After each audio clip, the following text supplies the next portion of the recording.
Hey guys, ఎలా ఉన్నారు? ఇవాళ వీడియోలో మనం ఫ్రమ్ సీజన్ 4 ఎపిసోడ్ 9 ఎక్స్ప్లెనేషన్ చూద్దాం. అండ్ ఫ్రమ్ కి సంబంధించిన అన్ని ఎపిసోడ్స్, అన్ని సీజన్స్ ఎక్స్ప్లెయిన్ చేసి ఆల్రెడీ మన యూట్యూబ్ ఛానల్లో పెట్టాను. లింక్ డిస్క్రిప్షన్లో ఇస్తాను. ఇంట్రెస్ట్ ఉంటే ఒకసారి చెక్ చేయండి. అలాగే మీరు ఇంతవరకు మన ఛానల్కి సబ్స్క్రైబ్ చేసుకోకపోతే మన ఛానల్లో ఉన్న కంటెంట్ని చెక్ చేసి నచ్చితే సబ్స్క్రైబ్ చేసుకోవడం మాత్రం అస్సలు మర్చిపోవద్దు. ఇంకా మనం ఎక్స్ప్లెనేషన్ స్టార్ట్ చేస్తే, తబితా ఏమో తాను మ్యాన్ ఇన్ ఎల్లోని చూసినట్టు వచ్చి బాయ్డ్కి చెప్తుంది. తబితా ఏమంటదంటే, అతను పట్టపగలు టాలిస్మాన్ ఉన్నా సరే లోపలికి వచ్చి ఇతను వేసిన డ్రాయింగ్స్ అన్ని తీసుకెళ్ళిపోయాడు. అండ్ అతనే జిమ్ని చంపినట్టు నాకు చెప్పాడు. మనం చాలా పెద్ద ప్రాబ్లంలో ఉన్నాం బాయ్డ్ అని తబితా అంటుంది. అప్పుడు జేడ్ అక్కడికి వచ్చి, నేనే ఆ టన్నెల్స్ లోపలికి వెళ్ళి ఆ పిల్లల ఎముకల్ని తీసుకొస్తా అని చెప్తాడు. బాయ్డ్ కూడా ఈ మ్యాన్ ఇన్ ఎల్లో వెనక్కి వచ్చాడని తెలుసుకుని అర్జెంట్గా మనం నీ ప్లాన్ ఇంప్లిమెంట్ చేయాలి అని జేడ్తో అంటాడు.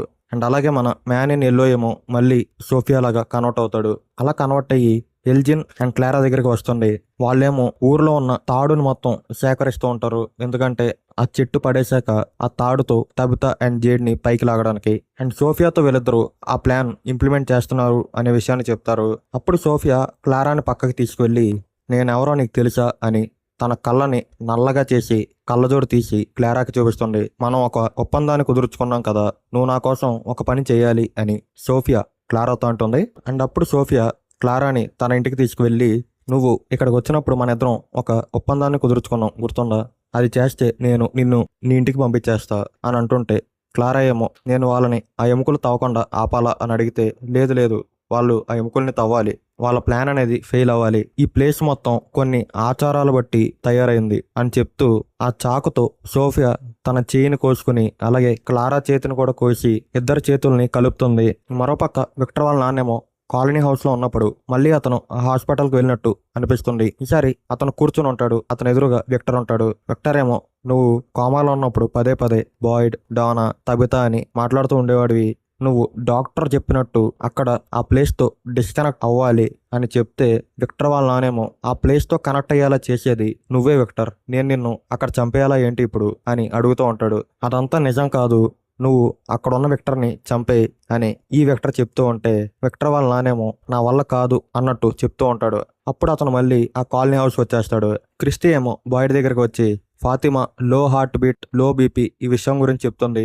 బాయ్డ్ ఏమో, రేపు మనం మన ప్లాన్ ని ఇంప్లిమెంట్ చేస్తున్నాం, నువ్వు మెడిసిన్స్ అన్ని తీసుకుని ఆ బాటిల్ ట్రీ దగ్గరికి వచ్చేయి, మరియల్ని ఫాతిమాతో పాటు ఉంచు, ఆ తర్వాత మనం అందరం ఇంటికి వెళ్ళిపోదాం అని క్రిస్టితో బాయ్డ్ చెప్తాడు. తబితా ఏమో తాను మ్యాన్ ఇన్ ఎల్లోని చూసినట్టు జూలీ అండ్ ఇతన్తో కూడా చెప్తుంది. జూలీ కూడా తాను స్టోరీ వాకింగ్ చేసేటప్పుడు ఆ మ్యాన్ ఇన్ ఎల్లోని చూసినట్టు తబితాతో చెప్తుంది. ఆ టాలిస్మాన్ పని చేయలేదు కాబట్టి జూలీ దాన్ని డోర్ నుంచి తీసుకొచ్చి తబితాకి ఇస్తుంది. అసలు ఈ టాలిస్మాన్స్ ని ఎవరు తయారు చేశారు, అసలు ఇది ఎలా పనిచేస్తుంది, నీకేమైనా తెలుసా అని ఏవేవో క్వశ్చన్స్ అడుగుతూ ఉంటుంది. మనం ఇదంతా నమ్మలేం అని కూడా జూలీ అంటుంది. మరోపక్క క్లారా ఏమో తాను ఫాతిమా కోసం ఒక జ్యూస్ ని తయారు చేస్తుంది. ఆ జ్యూస్ లో తన రక్తాన్ని కలుపుతుంది, వెళ్ళి ఫాతిమాకి ఇస్తుంది తాగమని. ఫాతిమా కూడా దాన్ని తాగేస్తుంది. ఇంకా అలాగే మన బాయ్ ఇన్ వైట్ ఏమో విక్టర్ దగ్గరికి వచ్చి, వాళ్ళు ఆ బాటిల్ ట్రీని పడగొట్టేద్దాం అనుకుంటున్నారు, నువ్వు అది ఆపాలి, ఆ ట్రీ చాలా ఇంపార్టెంట్ అని చెప్తాడు. అప్పుడు విక్టర్ వెంటనే బాయ్ దగ్గరికి వచ్చి, మీరు ఆ ట్రీని పడేయకూడదు, ఒకవేళ మీరు పడేస్తా అంటే నేను ఎలా అయినా సరే దాన్ని ఆపుతా అంటే, బాయ్డ్ ఏమో విక్టర్ ని కన్విన్స్ చేయడానికి ట్రై చేస్తూ ఉంటాడు. కానీ విక్టర్ కన్విన్స్ అవడు. ఇంకా ఆఖరికి బాయ్డ్ విక్టర్ ని పట్టుకుని విక్టర్ కి సంకెళ్ళు వేస్తాడు రోడ్డు మీద అందరి ముందు. అప్పుడు తబితా బాయ్డ్ దగ్గరికి వచ్చి ఆ టాలిస్మాన్ ని చూపించి, ఈ టాలిస్మాన్ లో ఇద్దరు మనుషులు ఉన్నారు, ఆ ఇద్దరు మనుషులు నేను జేడ్ అని చెప్తుంది. ఆ టన్నెల్స్ లోపలికి నేను జేడ్ తప్ప ఇంకెవరూ వెళ్ళకూడదు అని చెప్తుంది. ఎందుకంటే అంతకు ముందే తబితా ఆ టాలిస్మాన్ ని చూస్తూ వాళ్ళ ఇంటి బయట కూర్చున్నప్పుడు ఆ పిల్లలు మళ్ళీ వచ్చి తబితాని వేలుతో చూపిస్తూ ఉంటారు. అండ్ సడన్ గా వాళ్ళు మళ్ళీ మాయమైపోతారు. ఇంకా టౌన్ లో ఈవినింగ్ అవుతూ ఉంటుంది. బాయ్డ్ మళ్ళీ గంట కొడతాడు. సోఫియా ఏమో డైనర్కి వెళ్తుంది. ఎందుకంటే డైనర్ లోనే ఆ తాడు మొత్తాన్ని సేకరిస్తూ ఉంటారు, ఆ తాళ్ళు అన్నిటిని కడుతూ ఉంటారు. సోఫియా అక్కడికి వెళ్ళాక ఒక తాడుని కట్ చేసేస్తుంది. అలాగే ఇంకా ఫాతిమాకేమో మధ్యరాత్రిలో తన కడుపులో నొప్పి పుడుతూ ఉంటుంది. అలాగే తన జుట్టు అనేది చాలా వరకు ఊడిపోతూ ఉంటుంది. కడుపులో ఆమెకి వచ్చిన ఇన్ఫెక్షన్ అనేది ఇంకా పెరుగుతుంది. ఇంకా నెక్స్ట్ రోజు పొద్దునేమో తబితా జూలీ అండ్ ఇతనికి చెప్పి జేడ్తో పాటు ఆ టన్నెల్స్ లోపలికి వెళ్తుంది.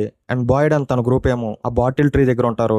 ఈ రెండు టీమ్స్ అనేవి రేడియో సిగ్నల్స్ ద్వారా కమ్యూనికేట్ చేస్తూ ఉంటారు. అండ్ అలాగే మరోపక్క ఎల్జిన్ ఏమో కొన్ని పాత సామాన్లు చూస్తున్నప్పుడు అతనికి కొన్ని ఫోటోలు కనిపిస్తాయి. ఒక పాత ఫోటోలో సోఫియా ఫోటో ఉంటది. క్లారా ఏమో సోఫియా దగ్గరికి వచ్చి ఆ టన్నెల్స్ లోపలికి కేవలం జేడ్ అండ్ తబితా మాత్రమే వెళ్తున్నారు అని చెప్తుంది. సోఫియా ఏమో నువ్వు ఎంత లేట్ గానో నాకు చెప్పేది అని ఆమె మీద కోప్పడుతుంది. అప్పుడు ఎల్జిన్ ఏమో అక్కడికి వచ్చి తనకు కనిపించిన ఒక పాత ఫోటోని సోఫియాకి చూపిస్తాడు. ఈ ఫోటోలో ఉన్నది నువ్వేనా అని ఎల్జిని అడిగితే అవును నేనే. నేను ఈ ఊర్లో చనిపోయిన వాళ్ళ రూపాలు మాత్రమే తీసుకోగలను. నువ్వు ఆ ఫోటోని చూడకుండా ఉండాల్సింది అని చెప్తుంది. అసలే ఆ టౌన్ అంట చాలా మిస్టరీగా ఉంటది. ఎలా పడితే అలా ఉంటది. అండ్ నువ్వు సోఫియా ఫోటో చూసినప్పుడు సోఫియా దగ్గరికే వెళ్ళి నువ్వేంటి ఈ ఫోటోలో ఉన్నావు అని అడుగుతారు ఎవరన్నా.